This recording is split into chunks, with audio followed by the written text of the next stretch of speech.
Salut à tous, je m'appelle Molly et j'ai 16 ans. Dis-moi, tu t'entends bien avec tes frères et sœurs? Ou peut-être qu'ils t'harcèlent? Perso, mon frère Matthew ne me laisse jamais tranquille. Mais un jour, il s'est passé un truc qui l'a transformé en une personne complètement différente. Tu veux savoir ce qui l'a transformé? Alors abonne-toi à la chaîne et écoute bien mon histoire incroyable. Mon frère Matthew a toujours été cool et courageux. Il jouait au foot, il patinait, il faisait de la lutte. Et il n'avait peur de rien. Moi, j'étais tout le contraire de lui. J'avais peur de tout. Et plus lâche que moi, c'était impossible. J'avais le vertige, peur des araignées, peur du noir et peur d'à peu près tout le reste. Puis pour couronner le tout, j'avais aucune confiance en moi-même et j'étais bien timide. C'était pas facile à vivre, évidemment, mais je ne pouvais tout simplement pas me changer pour devenir comme mon frère. Mais à un moment, il s'est passé un truc qui a fait de Matthew un vrai héros. On rentrait tranquillement des cours ce jour-là. On parlait d'un truc drôle qui s'est passé dans la journée pendant une pause. Quand tout à coup, on a entendu le crissement de frein et un crash horrible. On s'est regardé avec mon frère puis on a couru vers là où on avait entendu le bruit. Les gens se rassemblaient déjà au coin de la rue. Ils regardaient une voiture qui s'était écrasée dans un arbre. On a vu qu'il y avait de la fumée qui commençait à sortir de la voiture et la situation devenait rapidement dangereuse car il y avait encore des gens à l'intérieur. Et ils étaient clairement inconscients. Tout le monde a commencé à s'éloigner de la voiture qui fumait et personne ne voulait prendre le risque d'aider les personnes à l'intérieur. J'avais peur aussi. Mais mon frère, lui, a jeté son sac à dos par terre et a couru vers la voiture. J'ai crié surprise « Matthew, arrête, qu'est-ce que tu fais ?» Mais il ne m'a même pas écouté vu qu'il était trop occupé à sortir les gens de la voiture. La fumée épaississait de plus en plus. Et la voiture était sur le point de prendre feu. Mais Matthew a ignoré le danger et a agi très rapidement. Il a d'abord sorti le passager, puis le conducteur. Quand ils étaient en sécurité, la foule a applaudi mon frère. Il avait vraiment pris un gros risque là. Le lendemain, c'était devenu une célébrité locale. Il y avait quelqu'un dans la foule qui avait filmé son acte héroïque et avait posté la vidéo sur Internet. Tout le monde parlait de Matthew, et il a même eu des fans. La vidéo est très vite devenue virale, et un jour, des journalistes sont même venus dans notre lycée pour l'interviewer. Tous les médias parlaient de mon frère. Et à la fin du mois, le maire de notre ville l'a même personnellement remercié pour son courage. En bref, c'était devenu une véritable star au lycée. Les profs le prenaient tout le temps en exemple. Toutes les filles voulaient sortir avec lui, et tous les gars l'invitaient aux soirées. Sauf que Matthew a pris la grosse tête avec tout ça.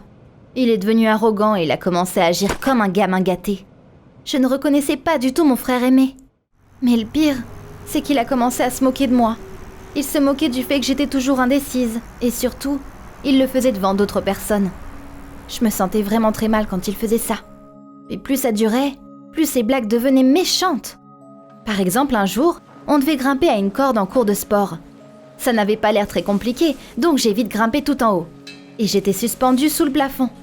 Sauf que j'ai baissé les yeux et j'étais tout de suite horrifiée. J'ai vu à quelle hauteur j'avais grimpé et je me suis accrochée à la corde aussi fort que possible. Les gens criaient en bas, me disant de descendre, mais je n'arrivais juste pas à me relâcher. Je suis restée accrochée une demi-heure, avant que quelqu'un m'apporte enfin une échelle pour que je puisse descendre. Tout le lycée était venu me regarder. J'entendais plein de gens se moquer de moi, et que j'étais une honte pour mon frère. J'étais au bord des larmes. Je me sentais tellement en colère contre moi-même. Pourquoi est-ce que j'étais aussi lâche? Et qu'est-ce que je pouvais faire pour ne plus l'être? Quand mes parents ont appris ce qui s'était passé à l'école, ils étaient tristes pour moi. Puis ma mère s'est tournée vers Matthew et a dit « Tu dois aider ta sœur à surmonter ses peurs. Apprends-lui à être courageuse. » Mon frère a tout de suite refusé.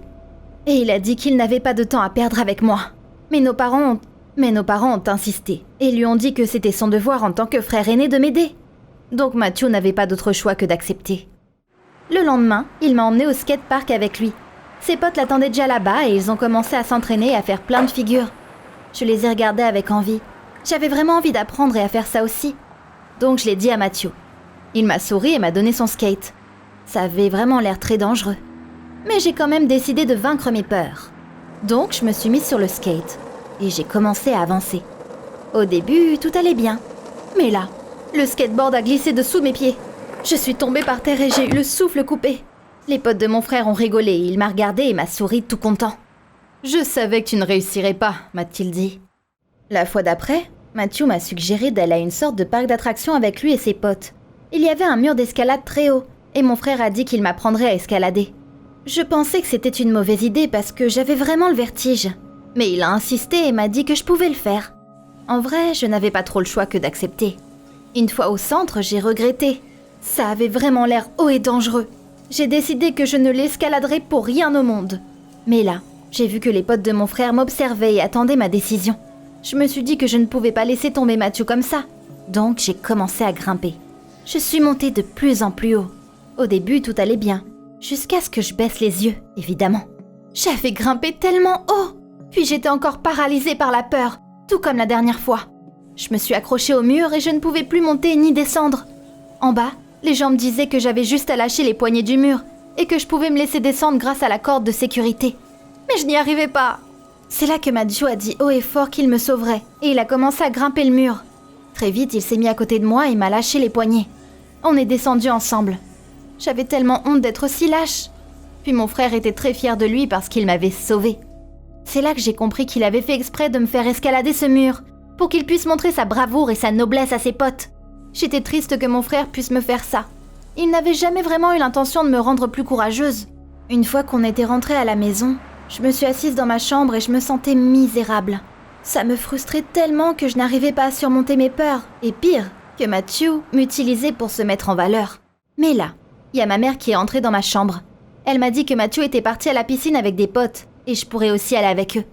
J'ai refusé, mais ma mère a dit que si je continuais à agir comme ça, je passerais probablement le reste de ma vie assise dans ma chambre, avec toujours la même peur de sortir. Je ne voulais pas me disputer avec ma mère, donc j'ai attrapé mes affaires et suivi mon frère à la piscine. Quand je suis arrivée, j'ai vite retrouvé mon frère et ses potes. Ils parlaient tranquillement au bord de la piscine. Je n'avais aucune envie d'aller avec eux. Mais ils m'ont vue et ils ont commencé à crier pour que je vienne les voir. J'avais plus trop le choix. Donc je suis allée m'asseoir à côté d'eux. Mathieu savait bien pourquoi j'étais là, et il a soudainement eu une idée. « Écoute Molly, tu devrais sauter dans l'eau depuis la tour de plongée la plus haute », m'a-t-il dit tout joyeux.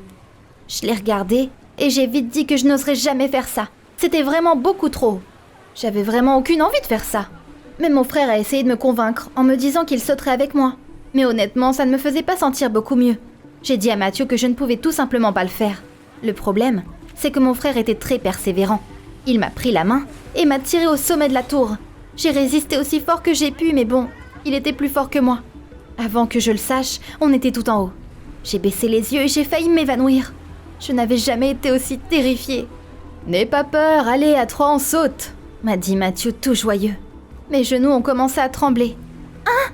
On était arrivé au bord de la plateforme. « 2 !» On s'est préparé à sauter. « 3 !» a crié Mathieu avant de sauter. Mais je suis restée au bord de la plateforme. Je n'avais pas sauté. Je n'y arrivais pas. J'ai vu mon frère plonger dans l'eau.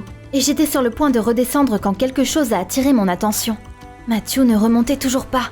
Il était allongé au fond de la piscine et il ne bougeait pas.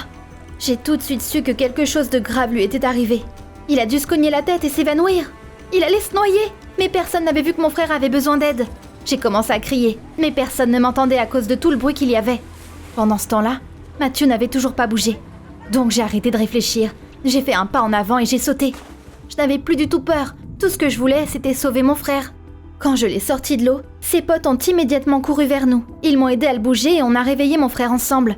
Et là, les gens ont commencé à applaudir et à dire que j'étais très courageuse et que j'avais sauvé mon frère. Je n'arrivais pas à croire ce que j'avais fait. J'ai compris que j'avais vaincu mes peurs. Et ça, c'était tellement agréable. Le lendemain, j'étais devenue la nouvelle star de notre lycée. Quelqu'un avait filmé ce que j'avais fait et je suis très vite devenue populaire. Il y a même des journalistes qui sont venus m'interroger, tout comme ils étaient venus voir mon frère. J'étais sur mon petit nuage. Être courageux, c'est bien cool en vrai. J'ai décidé que j'arriverais aussi à surmonter mes autres peurs. Le plus important était que j'avais fait le premier pas. Quand je suis rentrée à la maison après les cours, mes parents m'ont félicité aussi. Ma mère m'a dit qu'elle était très fière de moi et heureuse d'avoir une fille aussi courageuse. Une fois que j'étais seule dans ma chambre, Mathieu est venu vers moi et m'a demandé de lui pardonner. « Molly, je sais que je n'ai pas été très gentille avec toi », m'a-t-il dit. Je lui ai souri et je lui ai dit que je n'étais pas du tout en colère contre lui. Il restait mon frère après tout. C'est comme ça que j'ai surmonté mes peurs et fait en sorte que Mathieu soit à nouveau gentil avec moi. Alors, tu penses quoi de mon histoire ? Écris dans les commentaires si t'es quelqu'un de peureux aussi et si tes proches t'aident à surmonter tes peurs.